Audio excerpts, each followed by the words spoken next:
This presentation will outline the culinary influences of the Vietnamese in Australia. Some background on our case study. Hai was born in Vietnam but fled when he was just 4 years old. He's vegetarian, a Buddhist, and currently lives in Richmond. Vietnam is located in Southeast Asia and the China Sea surrounds its coastline areas. Neighbouring countries include Cambodia, Laos, and China, and the current population is 96 million people.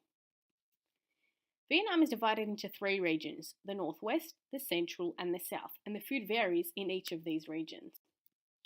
Historical influences on the cuisine. The Chinese had the greatest influence on Vietnamese cuisine as they ruled over Vietnam for over 1,000 years, bringing foods such as chilies, peppers, and corn into the country. French influence was also prominent as they occupied Vietnam for over 60 years and left their culinary mark on Vietnam, bringing foods such as potatoes, onions, and asparagus, introducing coffee, as well as the popular dessert creme caramel, inspiring the iconic dish of pho, as well as the baguettes for banh mi. Overall, the Vietnamese cuisine revolves around balance, and this is what is often favoured in it. Freshness is also a key aspect, as well as contrasting textures. Staple foods. Rice is the main staple grain, and this accompanies many foods and is used to make a great range of foods, such as rice noodles. Corn is also important for food crops. Wheat is also the second staple for the Vietnamese in big cities, where wheat noodles and baguettes are consumed. Staple foods also include seafood due to the extensive coastline areas, soybeans used to produce tofu, and vegetables such as Chinese broccoli and Ceylon kale. Supplementary foods include meats such as beef, pork, and chicken, and fish if it is less readily available. Fish sauce and oyster sauce are also common additions to foods, as are fresh herbs, a range of spices, and lime juice to balance out the flavours. Key food preparation and cooking methods. In the north, it is generally colder, so meat and vegetable broths are consumed, and whereas in the south, there is a more tropical climate and cooler foods, which are either raw or grilled, are often consumed. Whereas central Vietnam consists of a combination of these two cuisines, but overall, the foods are grouped according to yin or yang. In the south, it is impolite to refuse a meal, whereas in the north they have historically had less food available, so refusing a meal is quite common. Buddhism has influenced the widespread vegetarian diet, as well as the 5-element philosophy. The first and middle days of each lunar month also influence the food consumed, as does the major holiday Tet Nguyen Dan, in which a range of celebratory foods are consumed.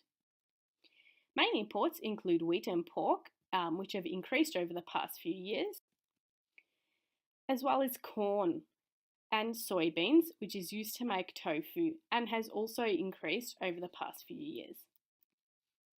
Major exports include rice, which is a major export of Vietnam, as well as coffee and beef. The apparent consumption of key commodities. Overall, there is a greater amount of food available in Vietnam due to the need to feed a greater population. Rice is present in much larger quantities as this is a staple grain, whereas in Australia, wheat is a staple grain and hence is present in higher quantities here. Maize is also present in high quantities in Vietnam as this is used for human consumption as well as being commonly used for animal feed. Vegetables are also much more commonly consumed in Vietnam as the dishes tend to be more vegetable based than meat based when compared to Australia. Soy is also present in much higher amounts in Vietnam as this is used to produce traditional foods such as tofu, and seafood is also significantly higher in Vietnam as they are the top 5th exporter of seafood in the world. Migration pattern. Overall, there were 2 waves of migration. The first wave followed the Vietnam War, but this was less significant when compared to the second wave, which occurred from 1978 onwards, and was the first major source of exposure of Australia to the Vietnamese food culture. Upon migration, the Vietnamese have continued to follow their traditional diet, eating the main staples and supplementary foods they consumed back in Vietnam. The unique sense of balance and freshness is one which appealed to Australians, and there has also been a growing interest in Australia for Asian food, as well as the willingness to experience different cuisines and cultures through increased travel. Multicultural cities around the world, such as Los Angeles and Paris, have been exposed to Vietnamese cuisine, And in Australia, particularly Sydney and Melbourne, have been significantly influenced by the Vietnamese cuisine. Vietnamese cuisine has now evolved and become mainstream. It is now the norm to have Vietnamese ingredients such as lemongrass and jasmine rice readily available in local supermarkets and fresh food grocers. Thank you for listening to this presentation.